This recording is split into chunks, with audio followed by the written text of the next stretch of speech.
China's economy has been rocketing over the past 3 decades, averaging growth rates of 10% during that time. It has overtaken the United States as the world's largest economy according to the IMF. Impressive as it may seem, it still has its flaws. China, being the world's largest exporter, is heavily reliant on foreign demand to fuel its economy. This may prove to be unsustainable and unreliable, since China's economy would be dependent on other countries. In addition, China's rocketing economy have also left behind an indelible environmental footprint that has been worsening along the years. Its rapid growth has been fueled especially by the construction and industrial sectors, which account for about 42% of its economy and employ about 30% of the population. To power these sectors, China burns about 47% of the world's coal, resulting in air pollution that has reached up to 20 times the recommended safe levels. Increasing levels of lung cancer and respiratory illnesses have arose, and more than 1.6 million people per year die from breathing in the toxic air in China. The external costs due to air pollution has been estimated to be about 6.5% of China's GDP, caused by lower productivity and decreasing tourism.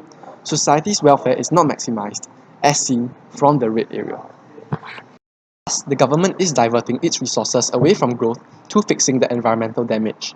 It is spending over $275 billion to clean up air pollution over the next 5 years. China also spent $103 billion in 2015 alone on cleaner, renewable forms of energy, the most in the world. The government has introduced many policies to state-owned enterprises, such as efficiency targets and installing environmental control equipment.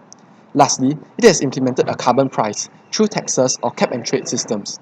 All these measures prevent firms from burning as much coal as they wish, slowing down environmental damage, yet also reduces the production of goods and services, thus slowing down economic growth.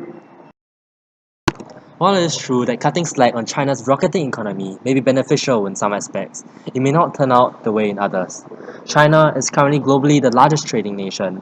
It's the second largest economy and the holder of approximately $4 trillion of foreign currency reserves.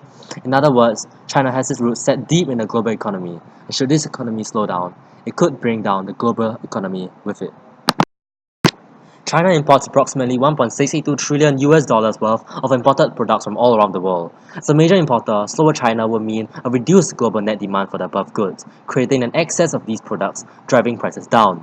This reduces profit for countries that export mainly these products. Especially worth noting is that since China is a major importer of commodities, lowering prices for commodities will mean that many commodity exporting economies such as Brazil and Russia will experience dampened growth due to reduced profit as represented by the green area. Furthermore, China is a major manufacturer and exporter, shipping 2.282 trillion US dollars worth of goods around the globe in 2015. China produces 60% of the world's supply for cement and 90.6% of personal laptops. With slowing economy comes a reduction in the manufacturing of goods, hence industries heavily reliant on goods that are mainly manufactured and exported by China will likely suffer economic setbacks due to lack in supply of the required goods. One possible alternative to tackle the problem of pollution without slowing economic growth is to import more environmentally friendly natural gas. This, however, is only a short-term solution. It increases China's reliance on other countries and makes it more vulnerable should it not be able to fulfill most of its energy needs. Thus, the best way for China to maximize its social welfare is to slow down economic growth. In conclusion, although in the past the environmental damage China's economy caused could still be neglected, now China is forced to prioritize damage limitation as it is at such a severe stage. China cannot be expected to take care of the global economy while neglecting its own citizens' welfare. Thus, China should continue to reduce its economic growth so as to mitigate the environmental damage.